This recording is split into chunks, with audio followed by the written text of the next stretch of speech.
What's up, people? It's Mike, back with Bird's Eye Bourbon. Thank you for joining me. I want to thank everyone for watching my collection video. The support has been great. As a thank you, I'll share a tip. Okay? Next time you have a deadline to complete something like a project or cleaning the shower. That's my job here at the house because apparently my wife is allergic to chemicals and hard work. Anyway, oh, by the way, any of you fellas ever experienced this one?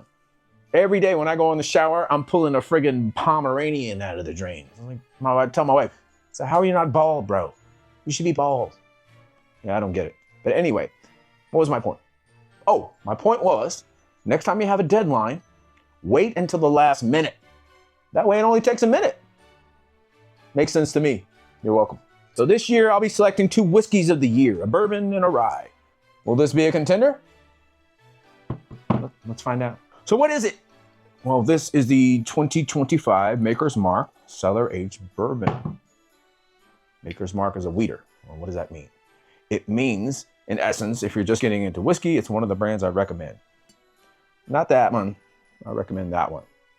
Anyway, one of the brand slogans is, I'm paraphrasing here, so bear with me. We create bourbons that are always aged to taste, not time, without the bite, and always smooth. Okay, whatever that means. Now, this cellar aged line launched in 2023. I've got the 23 there and the 24.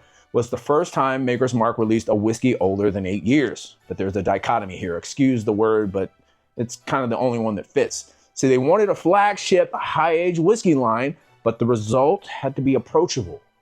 Like the rest of the portfolio, right? Easy to drink, smooth, not over-oaked. So what do? They constructed a limestone cellar at their Star Hill Farm location in Loretto, Kentucky to mature these older releases, okay?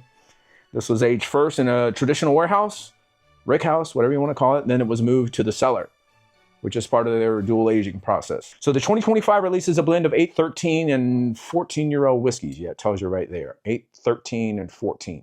And remember, all Maker's Mark products are wheaters again. So the mash bill is 70, 16, and 14. That's corn, soft red winter wheat, and malted barley, except for the Star Hill Farm. The Star Hill Farm, it's hard to say, which is a wheat whiskey. So they got 2 mash bills. We'll quit wasting time because it's tasting time.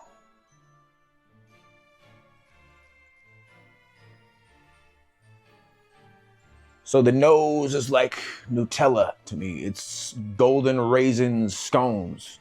There's a kind of a dank note there, almost like a buttermilk. Yeah, almost like a weird vinegar or something. Yeah, buttermilk, I think. Yeah, I'm from the South, so buttermilk biscuits sopped in cane patch syrup. To me, that's the best thing for breakfast. I can't eat that anymore because I'm getting old. But anyway, to me, that's not a defect. That buttermilk note I'm getting, it's not a defect. I know you've all smelled your finger. A little funkiness isn't always bad, right? Let's get serious. Okay, I'm sorry. There's also like it's like a nasal bite. It's not ethanol. There's something else. It's like an aggressive kind of stone fruit rush. And the other things are there that you want, the sweetness. It's a wheater. It's supposed to be sweet. Caramel and brown sugar. So I've not had the 2024, even though I have a bottle. Go ahead and judge me. It's fine. But I had a sample of the 2023 and it was really good. Cheers to health, my friends. Oh, wow. That's like a caramel macchiato with a chocolate drizzle or something like that. I'm getting something nutty, like a hazelnut. We're getting back to the Nutella on the nose. And there's a warm wheat grain that kind of dominates the mid palate. Yeah, there's clove there in a bit.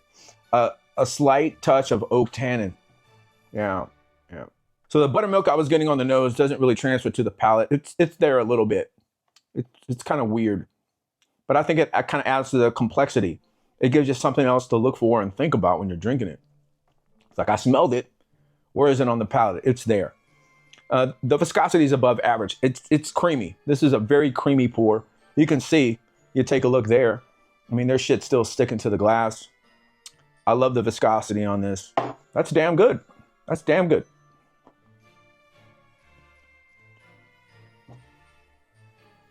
Yeah, that wheat grain on the mid palate's really coming through now for me on the third sip. I don't know if it's just because my palate's saturated with the drink, but There's a kind of a Luxardo cherry in wintergreen on the finish. It kind of dances around there. You know, the finish isn't bad. Might be a touch medicinal, almost like a cough drop, a little bit, but the finish isn't horrible. I'd say if there's one thing I could nitpick about this is the finish.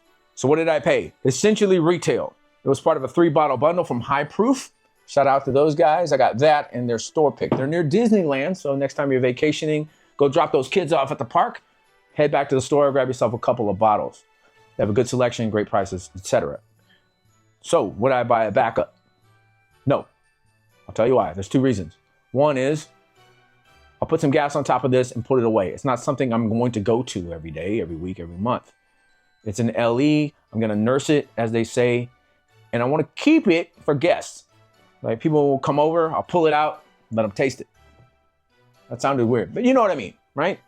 It's also kind of like a reference to me. So if I buy another nice weeder, I'll use this as kind of like a benchmark, because I'm calling this an 8.2 on the take scale. It's good. So I can use it as kind of like a reference pour for something else. The other reason is, and my boy Corey from The Last Ram Standing, shout out to that dude, he's a stud. He said this, and I think he got it just right. Don't chase a backup for every nice bottle that you get. Your life is going to be miserable, and he is correct. Correct. Don't buy a backup for everything. You don't need it. Enjoy it.